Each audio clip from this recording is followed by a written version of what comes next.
And they don't pay always because they're students, some of them.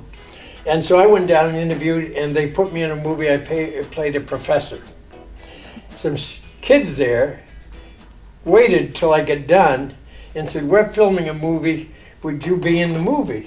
Well, these young men, they're called unknown media today. They have graduated, and they have this media company. And that's how I got leads on a lot of the stuff. I played Scrooge in a modern day Scrooge story. I was a landlord that threw the kids out, and you know, it was all like Scrooge. But anyway, there was a kid on that set, and he was in a production company as just an extra, and the director was, "Geez, I got this film tomorrow for Ford Fiesta," and the old man that was going to be in it just called, and he's not coming. And he said, "I got to have somebody." And this kid says, "Oh, I just did a thing with he was Scrooge, Ed Thomas. Why don't you give him a call?" So I get a call and said, "You know, are you available next week?" I said, "Yeah." "Well, we'd like to pay you to be in a film, in a commercial." And that's when I skydived. So then, they're the same people that recommended me for the Fritos commercial. And then through this, it's kind of like the vent community. I need an old man. Well, maybe Ed Thomas will do it. So that's how I got the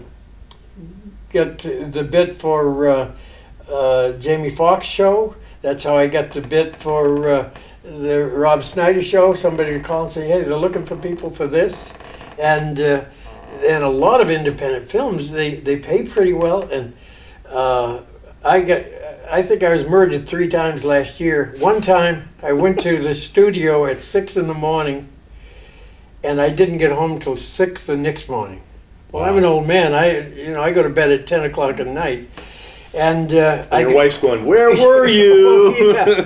And they shot me every time. They don't do it once. They put this blood all over you. Well, I have put my hand here as I'm dying, and then my hand gets all bloody. No, let's do it again. So they shoot some more blood, and they wanted me to die on the sidewalk. Just collapse when you get shot. I went on my knees and felt, no, you don't die that way. Collapse. I said, "Look, I'm not going to fall and collapse on a cement sidewalk.